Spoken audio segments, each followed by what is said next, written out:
And thanks for staying with us. Now, the Inspector General of Police, Mohammed Adamu, has warned that cybercrime and fraud may increase on account of the lockdown imposed across the country to contain the coronavirus pandemic. He says intelligence obtained from the International Criminal Police Organization headquarters in France indicated that internet fraud and other criminal activities were expected to rise at this time. Adamu, in a statement in Abuja on Sunday by the first spokesman, DCP Frank Umba, said scammers in Nigeria and other parts of the globe have begun to create and set up fraudulent websites, e-commerce platforms, fake social media accounts, and emails claiming to sell and deliver COVID-19 medical products. And joining us now live from Abuja is the first Public Relations Officer, Frank Umba. Good to have you join us this hour. Let me start by asking you what the police is planning to do to make sure that people are safe in this time of total lockdown. Thank you, Precious, for having me on this program. In this time of this very difficult time, not just for Nigeria, but for the global community, the Nigeria Police Force, just like other police agencies across the world, will be working very hard to keep our citizens safe. If you understand the dynamics of policing, you will know that we are not part of the citizens that will be sitting back at home.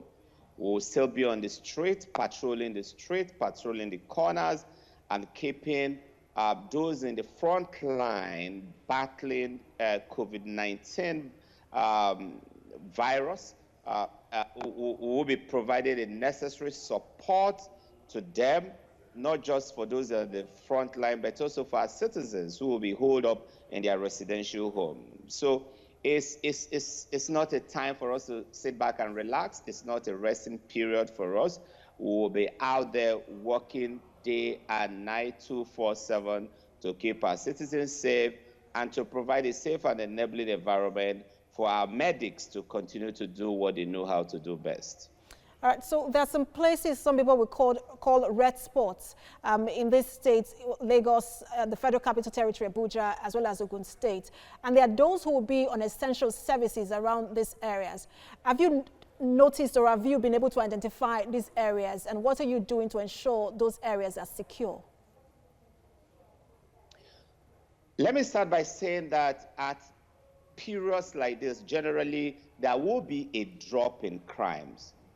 On the average, there will be a drop in criminal activities. The reason is because even the criminals, a lot of them will also be affected by the lockdown.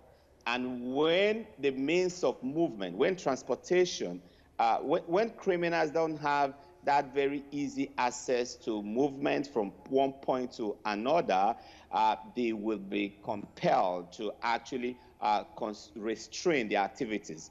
But at the same time, there will also be some categories of crime that might likely be on the rise.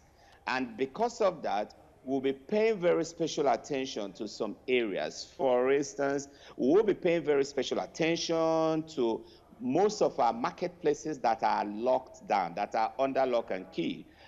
Because there won't be much activities in those areas, the tendency for some hoodlums to want to break into those stores and still will be high. We'll also be paying very close attention to ATM points, because a lot of people will not be able to go to bank.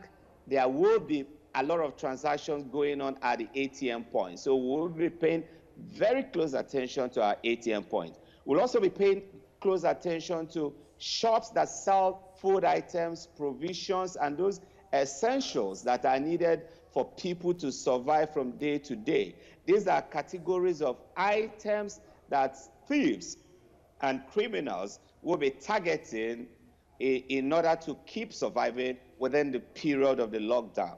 And like then also, we'll also be paying very close attention to those ways, those major highways, particularly those ones connecting the areas where essential service providers will be transiting. So we will patrol areas bordering media houses, we will patrol areas around the hospitals, we will patrol areas around the pharmaceutical companies, and all those areas where activities will be going on, even as we are observing the lockdown. And like the Inspector General of Police has also warned, we expect there will be there's also the possibility of a spike in cyber crimes and other kind of cyber mischiefs. We will see a rise in all kind of fake news, deliberate disinformation and misinformation, and all kind of cyber mischief. There's also possibility of criminals taking advantage of this lockdown to try to diversify their criminal activities. Absolutely. Force Public Relations Officer Frank Umba, many thanks for your time on this issue.